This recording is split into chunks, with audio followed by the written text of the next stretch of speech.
Bageshwar Dham Sarkar entering the hall. Big round of applause, ladies and gentlemen.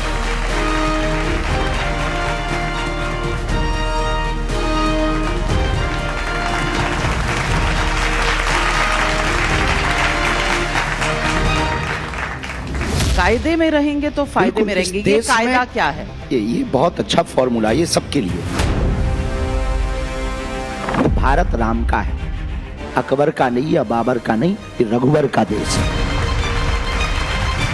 संभल में जो है वो तो निकल करके ही रहेगा। हिंदू घट रहा है, वो बढ़ रहे हैं। हिंदू सिर्फ माला में ही फंस गया, भाला छूट गया। हमने निर्णय लिया कि हमें सनातन वोट नहीं चाहिए, पक वोट भी नहीं चाहिए। जो लोग औरंगजेब को मानते हैं कि औरंगजेब पर हाँ, तो अपने घर पे उसकी कबर बना ले, कोई दिक्कत नहीं। राहुल गांधी की पर्ची में क्या दिखता है? उन्हीं से अर्जी लगवाओ। कुछ मैटर जो है गोपनीय ही रहना चाहिए। हर राज खुल जाएगा तो मामला बिगड़ जाएगा। ऐसा क्या गोपनीय कह दिया? अब तो और जाने की जिज्ञासा हो गई।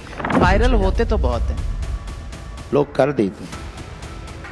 तालियों में कमी नहीं होनी चाहिए, क्योंकि आज हमारे साथ जुड़ रहे हैं बाबा बागेश्वर। और बाबा, आपको मैं कहना चाहती हूँ, आइए बैठिए, पानी पी लीजिए।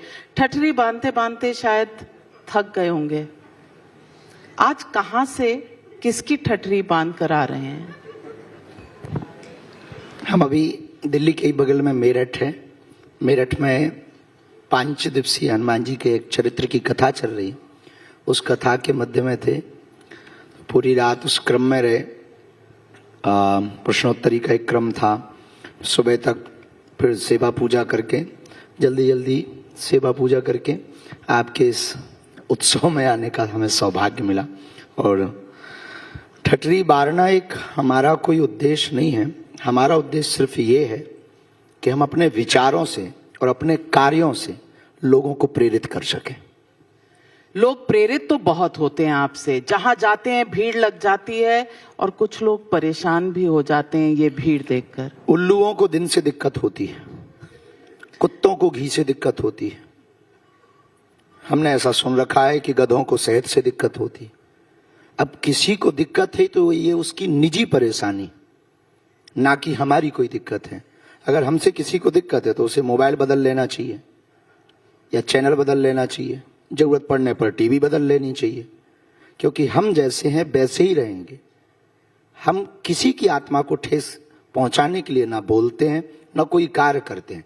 हम अपनी संस्कृति और सनातन को बढ़ाने के लिए कार्य करते हैं, और वो मरते दम तक करते रहेंगे। बड़ी बात कह रहे हैं। मैं तो सुन रही थी, आप मेरठ में कह रहे थे कि अच्छा हुआ मेरी शादी नहीं हुई। ऐसा क्यों? हिंदू राष्ट्र बनाने में, सनातन को आगे ले जाने में शादी नहीं करनी है, ऐसा तो नहीं, ऐसा हमने कोई कमिटमेंट नहीं किया। तो शादी करेंगे? हाँ, पक्का है। कब? ये भी आप नई घोषणा मत करवा देना कि हम नहीं करेंगे। तो हमारा नंबर तो लाइनें लगी होंगी। नहीं, ये माता पिताजी, हमारे गुरुजी इस पर निर्णय लेंगे। परंतु गृहस्थ जीवन में जाना बुरा नहीं। कई बार परिस्थितियां बड़ी विचित्र होती हैं, और हमारा उद्देश्य ये है कि हमारे द्वारा ऐसा कोई कदम ना उठे जिससे करोड़ों सनातनियों को नीचा देखना पड़े। इसलिए प्रत्येक कदम बहुत धैर्यता के साथ और बहुत झाड़ फूंक करके हमें रखना है। इसलिए हम गृहस्थ में जाएंगे। मन में कुछ सोचा है? कौन, कैसा? अभी ऐसा नहीं सोचा है। कब सोचेंगे? पहले कुछ संकल्प हैं, कुछ सपने हैं जो हम जगते हुए देखते हैं, उन्हें पूरा करना है। देश में संविधान है, लोकतंत्र है। जब आप हिंदू राष्ट्र की बात करते हैं तो वो हिंदू राष्ट्र क्या है आपके मन में? क्या विचार हैं? आप तो संविधान, हनुमान का एक नया फॉर्मूला लेकर आए हैं। क्या यही है हिंदू राष्ट्र? देखिए, हम संविधान को एक हाथ में गीता और पुराण को लेकर चलने की बात करते हैं। भगवान ने ऑलरेडी 2-2 हाथ सबको दिए, और हमने कभी भी ये नहीं कहा कि हमें संविधान बदलना है। हमने कभी भी ये नहीं कहा कि हमें कागज पर हिंदू राष्ट्र चाहिए। हमें लोगों के दिलों में हिंदू राष्ट्र चाहिए। हमें दिलों को परिवर्तित करना है, और दिलों में चाहिए का मतलब ये है हिंदुत्व के प्रति प्रखर हों, मुखर हों, वो बिखरे हैं, वो एकजुट हों, ताकि ऊर्जा पूरे भारत के हिंदुओं की जातवाद से ऊपर उठकर राष्ट्रवाद में ऊर्जा लगे और भारत विश्व गुरु बने। तो हिंदुओं को तो राष्ट्र में आप बड़ी उपाधि देना चाहते हैं, सही है, बाकियों का क्या होगा? बाकी भी तो है इस नहीं, देश बाकी भी रहेंगे, दुबई में सब रहते हैं, पर प्रमुखता तो जो है मुसलमानों को मिलती है। तो भारत में भी अगर ये हो तो क्या दिक्कत है? भारत में हिंदू सबसे ज्यादा रहते हैं, तो प्रमुखता अगर इनको मिले तो क्या बुराई है? रहने का अधिकार सबको है। सबके पूर्वजों ने इस देश को आजाद कराने में सहयोग किया, इसमें भी कोई संदेह नहीं। हम रहीम के भी दोहे गाते, रसखान की भी बात करते, एपीजे अब्दुल कलाम की भी चर्चा करते। हाँ, लेकिन जो देश को तोड़ने की बात करते हैं उनको कभी नहीं छोड़ते और छोड़ेंगे भी नहीं। मुस्लिमों पर आपने क्या कहा है, पहले आपको सुनवा देती हूं, क्योंकि आप ही की वाणी में सुने तो बेहतर रहेगा। सुनते हैं। हम मुसलमानों के विरोधी नहीं हैं भैया ना। इस देश को आजाद कराने में मुसलमानों ने भी सहयोग दिया, पर कायदे में रहेंगे तो फायदे में रहेंगे। बहुत बढ़िया बोले, बहुत बढ़िया बोलेंगे। आप ही हैं? हाँ, हम अपनी बात है। तो कायदे में दोबारा रहेंगे? सुना है। हाँ, कायदे में रहेंगे तो फायदे में रहेंगे। ये कायदा क्या है? ये बहुत अच्छा फॉर्मूला, ये सबके लिए। सबको एक सीमा पार नहीं करनी है, सीमा के अंदर कार्य करना है। कायदे का मतलब ये है कि आप रोडों पर नमाज क्यों पढ़ेंगे जब ऑलरेडी मस्जिद हैं? हम हनुमान चालीसा पढ़ते हैं तो कई बार कहते, वाह बताओ इनको जेल डाल दो। रामचरितमानस को क्यों जलाएंगे? गौ माताओं को क्यों काटेंगे? पालघर के संतों की निर्मम हत्या क्यों करेंगे? भारत तेरे टुकड़े होंगे ये बार बार नारे क्यों देंगे? गजवाए हिंद की सोच क्यों रखेंगे? ये भारत राम का है, अकबर का नहीं या बाबर का नहीं, ये रघुवर का देश है।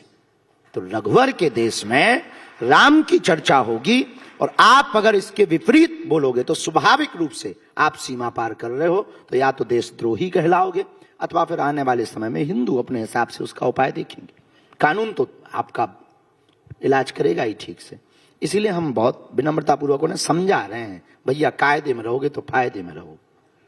तो मैं पूछना चाह रही हूँ कि अगर हनुमान का नाम ले सकते हैं तो अल्लाह का नाम क्यों नहीं ले सकते? तो बोले, हमें क्या मतलब? नहीं दिक्कत है? नहीं, हमें उनसे क्या दिक्कत, हमें क्या लेना देना अल्लाह से। तो रोड पे अपने बजरंग बली के ही तो इतने नाम है कि हम अपने देवताओं के ले करके जो है थके जा रहे हैं। और हिंदुओं के पास में 33 कोटि देवता हैं, उनके ही नाम ले करके वो थक जाएंगे। जरूरत पड़े तो हमें बता देना, हम एक आध एक्स्ट्रा और बना देंगे, पर उनके की लेने की क्या जरूरत है?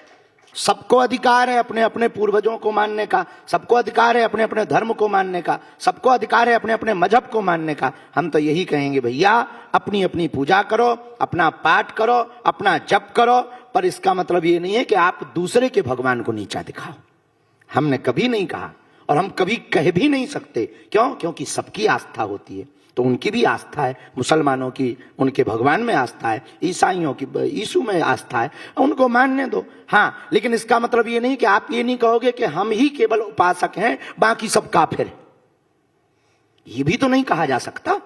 वरना हम भी तो जवाब दे सकते। इसलिए हमें उनसे कोई दिक्कत नहीं है, वो हमें समझ नहीं पा रहे। हम आदमी बहुत ठीक हैं। आप आदमी बहुत ठीक हैं, ये तो आपके फॉलोअर्स जानते हैं, और आपके तो इतने फॉलोअर्स हैं, इतने भक्त हैं कि आदमी ठीक होंगे तभी आपके भक्त हैं। अब इसका निर्णय तो अभी समय पे है। जल्दबाजी में किसी को अपना बनाना हम बहुत अच्छा नहीं समझते। अभी हमें लगता है कि कुछ दिन ही बीते और इंतजार करना चाहिए कि हम आदमी ठीक हैं या नहीं। ये देश अपने आप निर्णय लेगा, और हमें सही या गलत ठहरने के लिए देश की सेवा नहीं है, अपितु हमें जीते जी सनातन के लिए कार्य करके जाना है। यह हमारा ध्येय है। बाबा, सवाल लोग पूछते हैं कि आपने कहा सड़क पर नमाज नहीं पढ़नी चाहिए। उत्तर अच्छा, क्यों पढ़नी चाहिए? अच्छा, आपके ताज होटल के सामने यहाँ पे नमाज पढ़ने लगे, कैसा लगेगा? और जाती है तो उसके लिए रास्ता भी तो पर्याप्त है, तो उनकी भी तो जाते हैं ताजिया, उस पर तो नहीं हमने बोला, हमने नमाज पे बोला है। हाँ, तो नमाज में उनके भी तो ताजिया निकलते।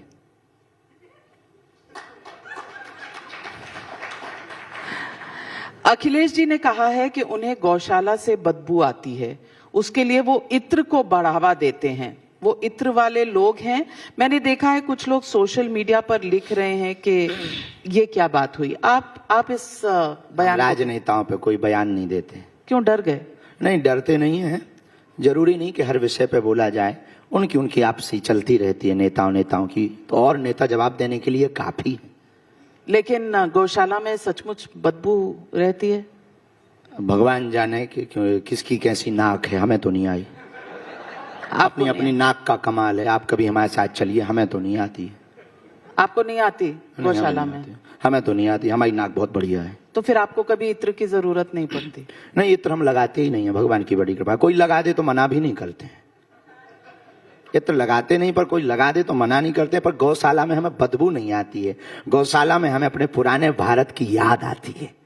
गौशाला में हमें गोविंद की याद आती है। गौशाला में हम जब जाते हैं तब हमें पता लगता है कि यही गौशाला है, ये वही गौएं हैं जिनके पीछे हमारे गोविंद भागे। गोविंद का मतलब भारत का अस्तित्व पीछे पीछे गया। गोविंद का मतलब भारत का आने वाला भविष्य पीछे पीछे गया। गोविंद का मतलब इस देश का प्रेम पीछे पीछे जिस गौ माता के पीछे दौड़ा हो, वहां हमें बदबू नहीं आती, वहां तो हमें सुगंध आती है। ये थोड़ी विचित्र बात नहीं है कि यादव जो कृष्ण जी के वंशज हैं उन्हें बदबू आती है गौशाला? हम कह नहीं सकते हैं, उनका निजी मामला है। कैसे? उनका आप निजी तो बहुत मामला। ज्ञानी हैं। नहीं, ज्ञानी इसका मतलब ये थोड़ी कि किसी की बात विषयों पर हर विषय पे बोला जाए। नेताओं के विषय से तो हम बहुत दूर हैं। क्यों नेताओं से? आप नेता तो आप नहीं, रास्ते सबके अलग अलग होते हैं। अब हमारे साइकिल वाले को कहो कि पर्चा बना दे, वो थोड़ी बनाएगा। लेकिन किसी हाथी वाले को कहो ये पर्चा बना दे, तो वो अपना उनका विषय, हमारा एक अपना अध्यात्म का अलग विषय। लेकिन बीजेपी वालों के साथ तो आपके बहुत अच्छे हमारी सबसे बनती है। हमारी तो कांग्रेस में कमलनाथ जी से भी बनती है। उनकी कांग्रेस में बनती है? अब उनकी नहीं बनती है, उनका विषय, लेकिन हमारी तो कमलनाथ जी से भी बनती, दिग्विजय सिंह जी से भी बनती, उनसे भी खूब बातें होती। उनके घर भी हम जाते, कमलनाथ जी की यहाँ कथा भी सुनाने गए, और सपा के भी 2-3 विधायक जुड़े हैं, वो भी धाम आते। तो हम किसी पार्टी के नहीं है, हमारी ऑलरेडी खुद की पार्टी है बजरंगबली की। अच्छा, हाँ, खुद की बजरंगबली की पार्टी? हाँ, बजरंगबली ऑलरेडी चल रही सदियों से। जो राम का नहीं वो किसी काम का नहीं, निशान मुकद्दर है, वोट फॉर यू। अभी हाल ही में प्रधानमंत्री जी आपसे मिले, किसी को उन्होंने ऐसा छोटा भाई तो नहीं कहा, आपको तो कहा छोटा भाई, हाथ पकड़ के कुछ कह भी रहे थे आपसे? ये क्या कह रहे उनकी विशाल हृदयता का प्रतीक है। उनका विजन और मिशन इस देश के लिए बहुत अद्भुत है, और निश्चित रूप से वो 140 करोड़ देशवासियों के प्रधानमंत्री हैं, और उनका सबके प्रति बहुत समर्पण रहता है। और स्वाभाविक रूप से उन्होंने जिन शब्दों के साथ संबोधन किया, तो हम चाहते हैं कि हमारे जीवन काल में इस गरिमा को हम बनाए रखें, और ऐसा कोई कार्य ना होवे ताकि उनकी आत्मा को या भाव को कोई ठेस पहुंचे। और वो बहुत ही सहज हैं, इस बात से सहज हैं कि अमेरिका में पहुंचने के बाद ठीक छोटे से गांव में, बुंदेलखंड का एक छोटा सा गांव गड़ा, जहां बागेश्वर बालाजी विराजमान है, उस छोटे से स्थान पर कैंसर हॉस्पिटल के उस शिलान्यास भूमि पूजन के लिए पहुंचे। तो निश्चित रूप से ये दर्शाता है कि हमारे देश का प्रधानमंत्री, हमारा देश सही हाथों में है, सही जगह पर है। जो छोटे जगह को भी बड़े बनाने का विजन और मिशन देश को सौंप दे, वही बढ़िया होता है। पर आपका हाथ पकड़ के कान में उन्होंने कुछ कहा, लोगों को जानने की जिज्ञासा है, क्या कहा? ऐसा कुछ खास कहा नहीं है। कुछ मैटर जो है गोपनीय ही रहना चाहिए। हर राज खुल जाएगा तो मामला बिगड़ जाएगा। ऐसा क्या गोपनीय कह दिया? अब तो और जाने की जिज्ञासा हो गई। देखिए, हमारे जितने दर्शक हैं, हमारी ऑडियंस है, सब जानना चाहते हैं। जिज्ञासा बढ़ा दी, सस्पेंस बढ़ा दिया आपने। नहीं, ऐसा कुछ नहीं। हम कौन सा वो फिल्म आई थी कटप्पा वाली, बाहुबली? हाँ, बाहुबली। किसने मारा? हम चाटा मारा, क्यों मारा? ऐसा कोई सस्पेंस नहीं बढ़ाना चाह रहे। बहुत सहजता के साथ में बालाजी के उन्होंने दर्शन किए। एक आध्यात्मिक रूप, जो बारीकी के साथ एक आध्यात्मिक रूप होना चाहिए, वो यशस्वी माननीय प्रधानमंत्री जी के अंदर है। और एक आध्यात्मिक रूप के साथ जब वो माता जी से मिले, तब बड़ी अद्भुत बात ये थी कि बेटा कैसा हो, वो माननीय प्रधानमंत्री जी के अंदर है। और देश का नायक कैसा हो, वो छोटे से गांव जाकर के कैंसर हॉस्पिटल का भूमि पूजन करके उन्होंने बताया। सर्व गुण है उनकी, वो सहजता, उनका वो विजन, उनका वो चलना। हमें यूं लगता है, किसी को बुरा भी लग सकता है, और ये कोई तारीफ के कसीदे नहीं पढ़े जा रहे हैं, वो किसी दल के आदमी नहीं है, वो दिल के आदमी है। बड़ी बात कह दी है। राहुल गांधी के दिल में नहीं जा पाए, राहुल गांधी के दिल में शायद नहीं है मोदी जी। कह नहीं सकते हैं, वो उनका अपना अपना विषय है। अब आप बहुत पीछे हट जाते हैं। यानी हम कभी भी हमने ऐसे बयान दिए नहीं नेताओं पे। नहीं, पर आपने कहा सबके दिल में, तो राहुल गांधी भी तो भारतीय हैं, उनके भी दिल में सबके होने ऐसे से जरूरी नहीं है कि सबके सबको स्वीकारोक्ति हो। हम यहाँ बैठे हैं तो कई लोगों के दिमाग भी खराब होंगे, इसी हॉल में खराब हो। अरे आ गया, अब ये क्या बोलेगा, अब ये हिंदू मुसलमान करेगा, अब ये नया करेगा, देख लो जरा, इनके भी मजे ले लो, ये भी आजकल खूब ट्रेंड में चल रहे हैं। तो कई लोगों के ऐसे सांप लौट रहे हैं, कई लोग इसीलिए इसी चक्कर में वो हंस भी नहीं पा रहे हैं कि कब पूरा निकले सेशन, कब जावे। कुछ तो ताली तब बजाएंगे जब कोई नया आएगा। तो जरूरी थोड़ी कि सब स्वीकार करें, पर जो स्वीकार कर रहे हैं हमें उन्हें देखना है। इन जो नहीं स्वीकार कर रहे उनके चक्कर में कम से कम जो स्वीकार कर रहे उन्हें तो ना भूल जाएं। आप डरते नहीं हैं, निडर हैं। नहीं, इतने ज्यादा भी निडर नहीं कि आप शेर के पिंजरा में फेंक दो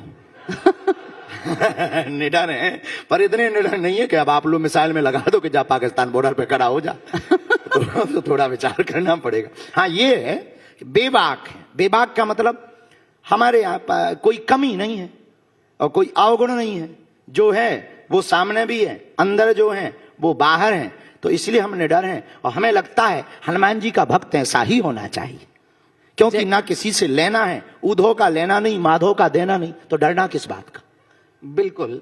और बजरंगबली का जो भक्त हो वो तो नासे रोग हरे सब पीड़ा। हनुमान जी की दया। योगी जी ने अपने एक पॉडकास्ट में ऐसा क्या कह दिया कि विरोधी खेमे में आग लग गई है। खासकर संभल ही सच है और मथुरा में कोर्ट उन्हें रोके हुए हैं। आपको क्या लगता है, कोर्ट की वजह से सब कुछ रुका हुआ? कोर्ट, देखो, इस देश की यह देश की व्यवस्था न्याय प्रणाली से चलती है, संविधान से चलती है। न्याय प्रणाली में सर्वे तथ्य जो कहेंगे वही बाहर निकल करके फिर कोर्ट में बैठे हुए जो माननीय जज हैं वो निर्णय देते हैं। बार बार न्याय प्रणाली पर, कोर्ट पर या सर्वे पर उंगली उठाना निश्चित रूप से आप संविधान की अवहेलना कर रहे हैं। तो न्याय व्यवस्था ने कहा कि वहां राम जी थे, तो सच में वहां राम जी थे ही और वो निकल आए। अब न्याय व्यवस्था, हमें भरोसा है भारत की न्याय व्यवस्था पर कि काशी में कहेंगे कि यहां शिव जी थे तो देखना कि अभिषेक होके रहेगा। और मथुरा में तो है ही है, और संभल में जो जुगनू जग गई है। इस बात से हमको दुख लगा कि अगर आप गलत नहीं हैं तो आपको पत्थर मारने की क्या जरूरत है। हम जैसे गलत नहीं हैं तो आप चाहे जहां ले चलो, चाहे जहां से हमसे प्रश्न पूछो। अभी आप सबमिट में लेवा ले आए, आप तो हम तो कहते हैं छत पे भी टांग दो। तो जैसे हैं हम वैसे ही बोलेंगे, चाहे इनके सामने बैठा दो और चाहे आप अंग्रेजों के सामने बैठा दो जिन्हें कुछ समझ में भी नहीं आए, तब भी हम ऐसे ही बोलेंगे, क्योंकि हम जैसे हैं हम वैसे ही तो रहेंगे। उसी प्रकार संभल में जो है वो तो निकल करके ही रहेगा। आप पत्थर मार करके ये सिद्ध करना चाह रहे हो कि हम जो है कानून के साथ नहीं है, संविधान के साथ नहीं है। इससे सिद्ध होता है कि इनकी दाल में काला नहीं है, इनकी दाल ही काली है। ये काली दाल कब से पसंद आने लग गई विरोधियों को? काली दाल पता नहीं है, उनको तो हमेशा से आती रही। इस देश में मंदिरों को तोड़ करके मस्जिदें बनाई गई। अकबर के समय में, बाबर के समय में, औरंगजेब के समय में। शुभ समय है, सनातन का स्वर्णिम काल चल रहा है, सनातन का वर्तमान में गोल्डन टाइम चल रहा है। हिंदू जाग रहा है, हिंदू अपनी भावनाओं को कंट्रोल में रखकर अपनी बात को प्रखरता के साथ, मुखरता के साथ रख रहा है और हिंदू के अंदर हिंदुत्व जाग रहा है। ये सबसे बड़ी उपलब्धि इस देश की है कि देश एक नई क्रांति की तरफ है। अब तक देश में ओम देव हो शांति रंतरिक्षगुं शांति पृथ्वी शांति रापा शांति जैसे मंत्रों का पाठ किया गया। अब एक देश नई श्लोक की यात्रा पर निकला है। ओम देव हो क्रांति रंतरिक्षगुं क्रांति पृथ्वी क्रांति रापा क्रांति की यात्रा पर देश निकला है। लोग कहते हैं कि बटेंगे तो कटेंगे, एक रहेंगे तो सेफ रहेंगे वाले नारे जो हैं ये सिर्फ हिंदू वोटों के लिए है। आपने भी ऐसा ही कुछ कहा है कि हिंदुओं को घटने नहीं देंगे। पहले सुनवाती हूं आपने क्या कहा, फिर आपसे सवाल पूछूंगी। हमारा उद्देश्य ये है, जब तक हमारे पक्ष में बोलेंगे, हिंदुओं को एक करके ही छोड़ेंगे। अब भारत को हम बंटने नहीं देंगे, अब हम हिंदुओं को घटने नहीं देंगे। ये हिंदुओं को घटने नहीं देंगे का क्या मतलब है? क्या करेंगे? कोई प्लान है? वो 2% से 22% प्लस हो गए। पाकिस्तान में हिंदू 22% से 2% बचे। इसका मतलब सीधा सा है, हिंदू घट रहा है, वो बढ़ रहे हैं। उपाय क्या है? उपाय यही है। अब हमसे किसी ने कहा, अब हम कहेंगे तो लोग कंट्रोवर्सी हो जाएगी, कई लोगों को सांप लौटेंगे सीना पे, और उसे भी कोई दिक्कत नहीं, वो लोग पानी पी लें, हमें क्या दिक्कत। सरकार ने कहा बच्चे 2 ही अच्छे, हमें अच्छी बात लगी। बच्चे खैर अपन नहीं तो ऐसा भी कोई सिस्टम नहीं है, पर बच्चे 2 ही अच्छे, पर चच्चे के 30-30 बच्चे क्यों? नियम पर सब नियम तो सब पर लागू, पर उनकी संख्या बढ़ रही है, हिंदुओं की घट रही है। घटने के कारण कोलकाता में आप दुर्गा पंडाल लगाने में दिक्कत, कोलकाता की डॉक्टर बिटिया का कांड, मणिपुर लगातार जल ही रहा है, बहराइच की घटना अभी कुछ दिन पहले ही घटी, नूह मेवात की घटनाएं लगातार घटी ही घटी, कन्हैया लाल दर्जी राजस्थान में बेदर्दी के साथ मारा गया, चाकू मारी गई, हेमराज नाम के बालक को भी मारा गया, गाय की पूंछ काट करके भीलवाड़ा में राजस्थान में चढ़ाई गई हनुमान जी के ऊपर।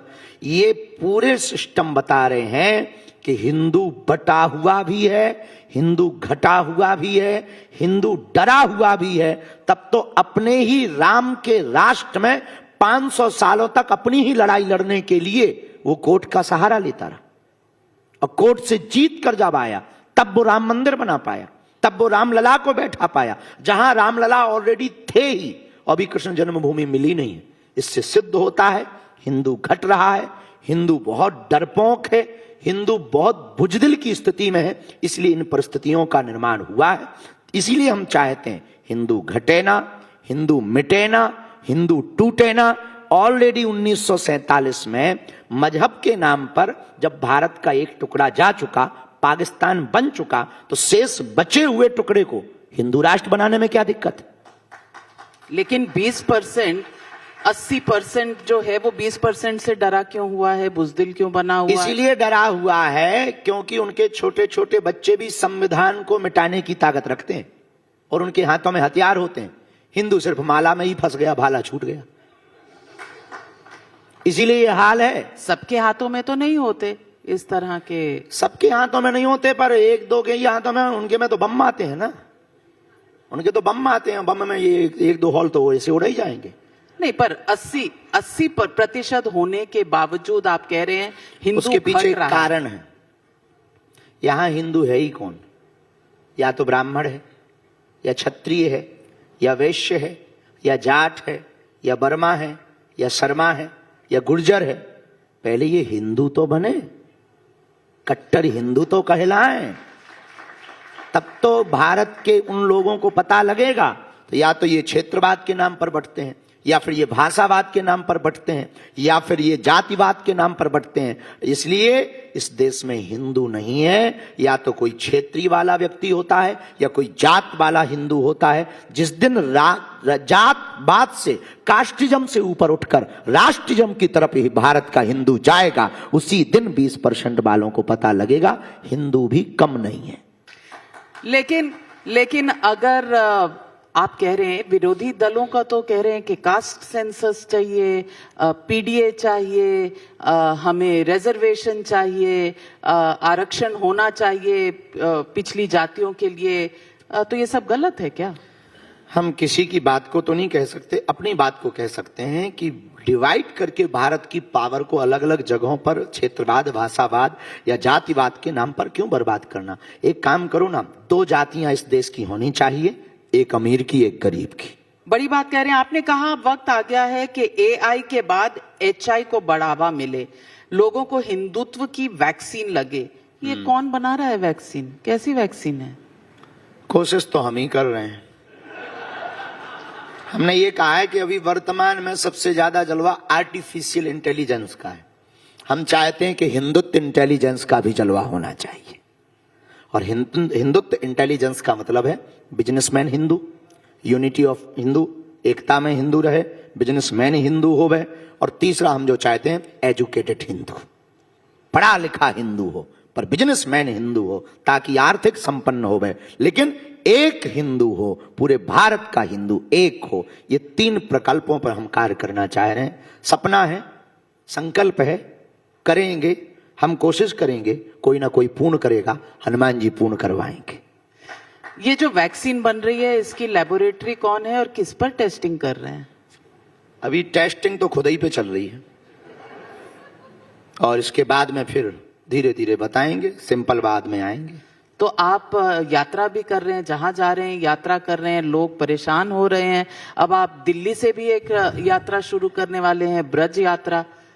इस देश में यात्राएं ही सफल हुई। राम की वनवास यात्रा, महात्मा गांधी की दांडी यात्रा, इससे सिद्ध होता है कि देश यात्राओं का है और देश में यात्रा सफल होती है। भारत जोड़ो यात्रा, बहुत सी यात्राएं हैं। वो भी तो थी रथ यात्रा, कलश यात्रा, तो राम मंदिर के लिए भी एक यात्रा निकली थी। तो यात्राएं इस देश में सफल हुई, इसमें कोई संदेह नहीं है। और यात्राओं में हमारा ध्येय आंदोलन खड़ा करना नहीं है, हमारा ध्येय आंदोलित करना है। आंदोलित करने का मतलब हम तलवारों की लड़ाई पर कभी भरोसा नहीं रखते, हम विचारों की लड़ाई पर भरोसा रखते हैं। और हमें ना तो नेता बनना है, ना किसी पार्टी को वोट दिलवाना है, हमें सिर्फ लोगों के हृदय में और दिल में हिंदुत्व की विचारधारा को भरना है, गांव गांव घर घर जाकर के भरना है। ये काम हम कोई अनोखा नहीं कर रहे। 1400 ईस्वी में रामानंदाचार्य महाप्रभु जी ने किया था, आदि जगतगुरु शंकराचार्य महाप्रभु जी ने किया था, उनके बताए हुए पद चिन्हों पर हम कर रहे हैं, तो हमें नहीं लगता कि हम कुछ नया कर रहे हैं। बड़ी बात कह रहे हैं आप अभी हाल ही में गोपालगंज गए थे, बड़ी खलबली मचा दी। ऐसा लगता है कि लोगों का कहना आप बीजेपी के एजेंट है, जहां जहां चुनाव होता है वहां वहां आपके कदम पड़ जाते हैं। मेरठ में चुनाव है, आने वाला है 27 में, तो 27 तो ऐसे तो पूरे देश में आने वाले हैं। मतलब हम घर से ही ना निकले, धन्य है विचारधारा के लोग। क्या विचार है, हमारे बाल बच्चे भूखे मरे हैं? अरे चुनाव तो पूरे देश भर में और आते ही रहते हैं। हम तो पूरे देश में भ्रमण कर रहे हैं। जहां अभी हम मुंबई जाने वाले 3 तारीख से, वहां पर 14 तारीख तक कथा है, बागेश्वर हनुमान जी की प्राण प्रतिष्ठा है 14 तारीख को। अब बताओ, वहां तो नहीं है चुनाव, लेकिन हम वहां जा रहे, वहां की कोई बात ही नहीं कर रहा। ये लोग जो कुछ हैं उन महापुरुषों को कहेंगे, भैया हमको राजनीति से दूर रखो, हम ना काऊ के एजेंडा फेजेंडा है, हमारी खुद की पार्टी बनी धरी है, हम काऊ की पार्टी के खिलाने क्यों जाएंगे और हमारा क्या फायदा उसमें। साधु किसी का नहीं होता है। गंगा किसकी है, जो जाए उसकी है। सूर्य किसके हैं, जो रोशनी ले उसकी है। चंद्रमा किसके हैं, जो भाई शीतलता ले उसकी। हवा किसकी है, जो भाई सूंघे उसकी है। उसी प्रकार बागेश्वर बाबा किसके हैं, जो आए उसके हैं। आपकी पदयात्रा कभी यूपी में, कभी बिहार में, कभी एमपी में, लोग पूछते हैं कहीं आप ऐसा तो नहीं चक्कर चल रहा कि आप खुद की ही पार्टी बना डालें? ना, मैं नहीं बनाना है। क्यों डरते? जब बनी बनाई है, अब क्या हलवा बनाएंगे? ऑलरेडी बनी बनाई है, आदिकाल से बनी हुई है हनुमान जी के नाम की। और हमको पार्टी इसलिए नहीं बनानी है कि अध्यात्म और राजपीठ दोनों अलग अलग हैं, व्यासपीठ और राजपीठ दोनों अलग अलग हैं। दोनों देश को चलाने की व्यवस्था है। धर्म से राजनीति चलती है, पर राजनीति से धर्म नहीं चलता है। इसलिए हमको सवाल पूछने से पहले आपको एक बार और हाल ही का आपका बयान सुनवाती हूँ। सब रिकॉर्ड कर रखे आपने। कुछ लोग कहते थे 15 मिनट को पुलिस हटा लो, हम उनको कहेंगे ठटरी के बरे नक कटा। ये देश संविधान से चलेगा, ये देश हनुमान से चलेगा। आज क्लियर कर ही दीजिए, संविधान से चलेगा या हनुमान से? दोनों से चलेगा। अल्लाह का कोई रोल नहीं है। अल्लाह का कोई रोल नहीं है, यीशु का कोई रोल नहीं है। नहीं, हनुमान में सब गुरु आ जाते नानक हैं। जी का। हाथी के पांव में सबकी जंजीरें बंधी रहती हैं। अरे बाप रे, सब तो नहीं मानते। अब नहीं मानते। अब बाप को, भाई बेटा बाप को ना माने तो बाप की क्या गलती? अब कोई बेटा बाप को ना माने तो इसमें बाप की क्या गलती? अब कोई पत्नी पति को ना माने तो पति क्या कर ले? अब वो पत्नी के संस्कार ऐसे होंगे। लेकिन देश में जो आपके रिश्ते हैं अपने मानने से तो नहीं हो जाते ना, अगले को इसीलिए हम मानना उन पे पड़ता है। थोपते भी नहीं है कि माने, हमने थोपा भी नहीं उनके ऊपर कि माने। उनको भी रहने का अधिकार है, भजन करने का अधिकार है, भजन पूजन करें, कायदे में रहें, बस छेड़ेंगे तो छोड़ेंगे नहीं। बाप रे, बड़ी बात है। है ना, कोई बड़ी बात नहीं है कि हम कौन सा कानून है कि हमें मारना पीटना है। अगर वो छेड़ेंगे तो हम आवाज उठाएंगे।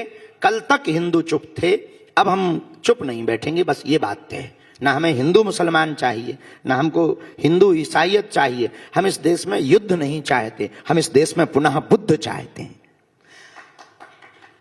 इसीलिए वो कह रहे हैं कि मुसलमानों को देश में पीड़ित करने का, डराने का काम चल रहा है। अब वक्फ का बिल आ रहा है, वक्फ में संशोधन हो जाएगा, क्या ये डराने के लिए हथियार है?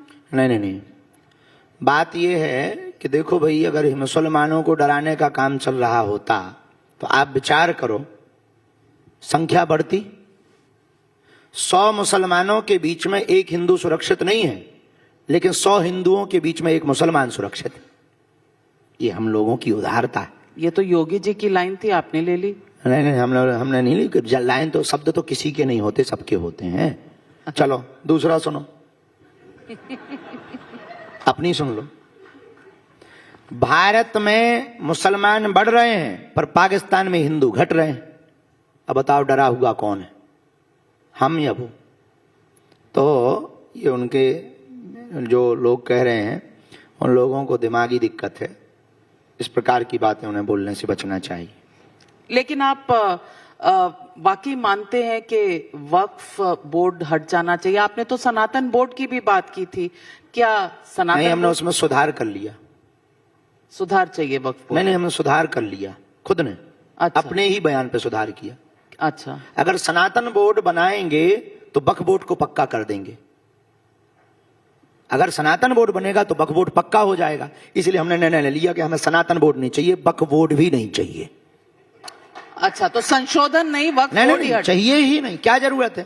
पाकिस्तान में तो हिंदू बोर्ड नहीं है, वहां भी तो अल्पसंख्यक है हिंदू। बांग्लादेश में तो हिंदू बोर्ड नहीं है, वहां भी तो हिंदू रहते हैं। मॉरिशस में नहीं है, फिजी में नहीं है, म्यांमार में नहीं है, कंबोडिया में नहीं है, इंडोनेशिया में नहीं है, बर्मा में नहीं है। जब वहां नहीं है तो यहां क्यों है? हमने खुद सुधार क्योंकि किया। वो अल्पसंख्यक है उन देशों। तो उन देशों में भी तो अल्पसंख्यक है हिंदू। आज तक भारत के मुसलमानों ने आवाज ना उठाई।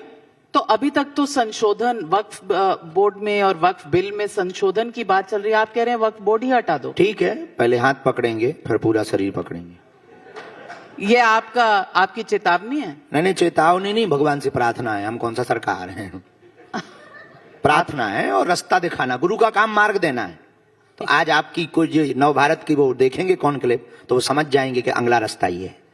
अच्छा, कर्नाटक में 4th कक्षा में पढ़ने वाली एक बच्ची ने साइंस एग्जीबिशन में ऐसा दिखाया कि एक महिला जिसने हिजाब पहना है, बुर्का पहना है, वो जन्नत गई है, और जिसने हिजाब नहीं पहना वो जहन्नुम गई। आपको लगता है धर्म में ऐसा होता है? घर में देखो, अपनी अपनी मजहब की पढ़ाई अपने लोगों को पढ़ाई जा सकती, पर किसी को थोपी नहीं जा सकती।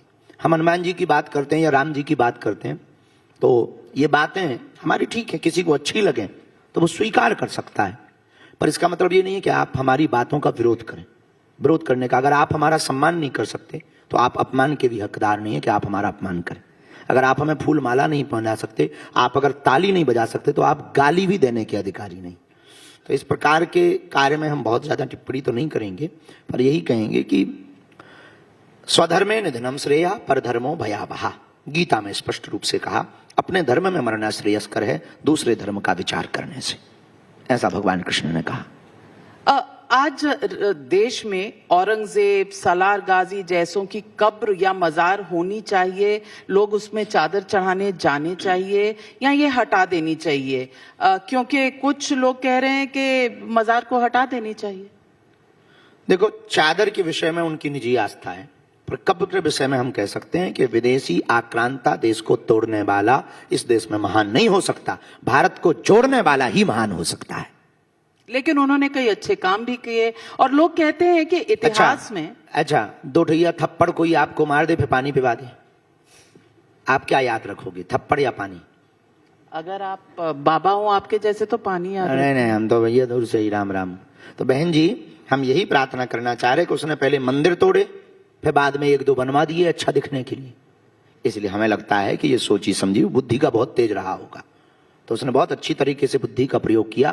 पहले देश को तोड़ा, फिर 2 मंदिर बना करके ये मैसेज भिजवाया कि हम देश को जोड़ने के लिए आए। हमें लगता है ऐसी सोची समझी हुई साजिश को पूर्णतया, और फिर भारत में अकबर, बाबर और औरंगजेब का क्या काम है? अपने छत्रपति भी शिवाजी महाराज कम है क्या? छत्रपति संभाजी महाराज कम है क्या? हमें लगता है कि उसकी आवश्यकता नहीं। लेकिन लोग कहते हैं इतिहास को मिटाया तो नहीं जा सकता। इतिहास में नहीं, मिटाया नहीं जा सकता पर बदला जा सकता। भारत इसीलिए तो जाना जाता है। इतिहास को कैसे बदलेंगे? नहीं, सुधार करके बदला जा सकता। आप भविष्य को बदल सकते हैं। नहीं, सुधार करके बदला जा सकता है। मान लीजिए कहीं पर कोई गलती भूल इतिहास में हो गई हो तो वहां पर सुधार करके नई चीज रख देनी चाहिए, अपने आप बदल जाएगा। लेकिन जो लोग औरंगजेब को मानते हैं कि औरंगजेब पर हाँ, तो अपने घर पे उसकी कबर बना लें, कोई दिक्कत नहीं।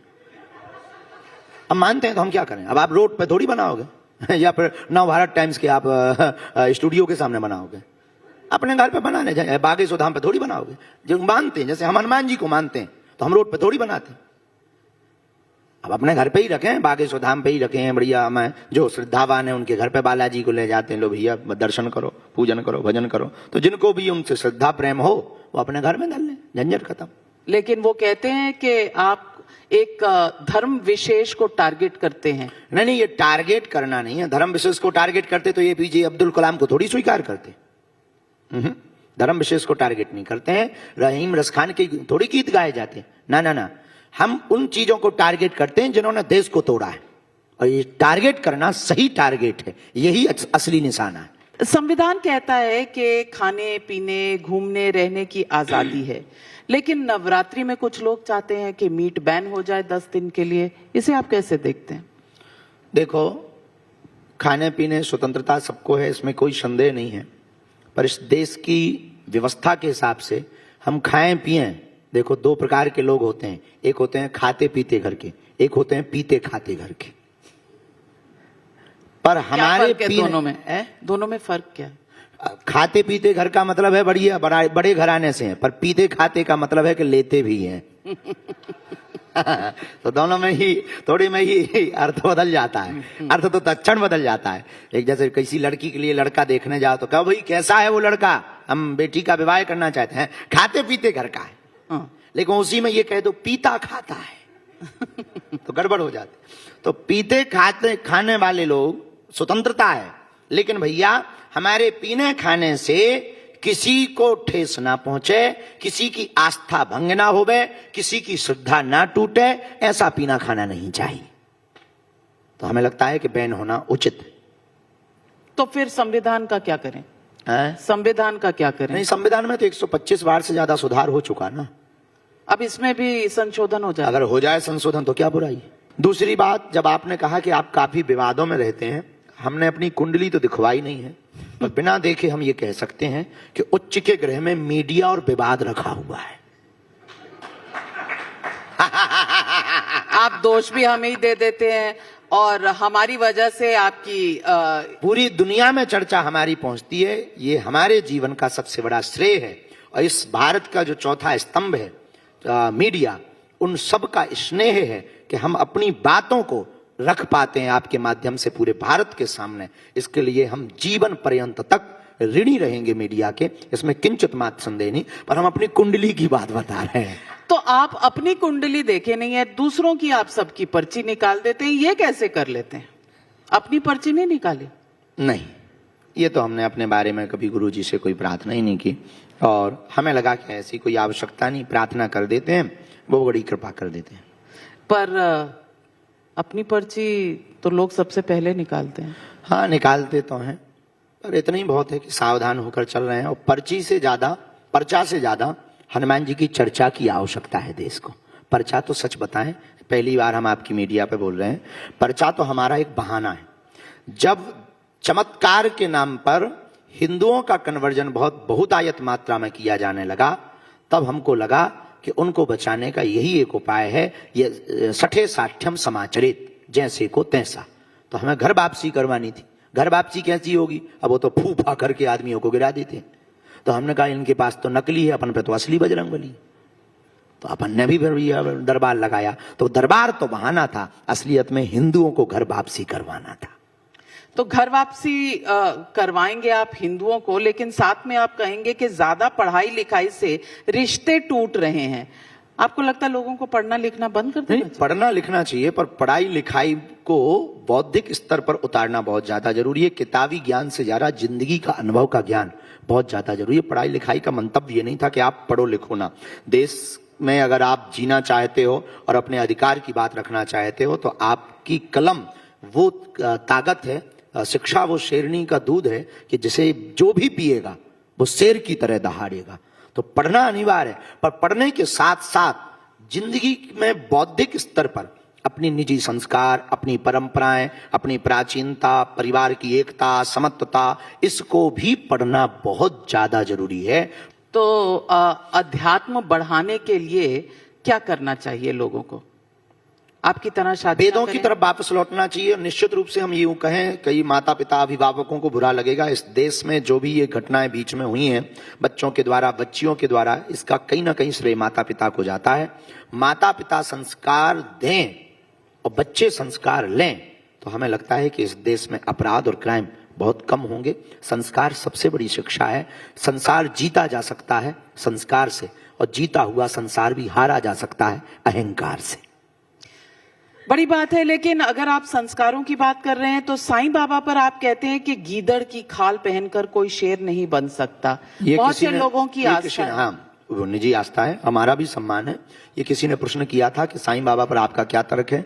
हमने कहा कि हमारे शंकराचार्य जी ने भगवान नहीं माना, ये बात थी, पूरा विषय था। बात ये है कि 30 मिनट के वीडियो को 30 सेकंड का वायरल करके, आप वायरल होते तो बहुत हैं, लोग कर देते हैं। अच्छा लगता कोई है। बात ही नहीं, हम ऐसे कोई करते भी नहीं, प्रयत्न भी नहीं करते हैं। अब वो बातें हम वही बोलते हैं, चूंकि आदमी हम यही है कि हमारे जबान में लगाम नहीं है। कई बार लगने लगता है, हम कई बार कसम भी खा लेते हैं कि अब अपन को ज्यादा नहीं बोलना है, हम गुरु बहुत हो गया है।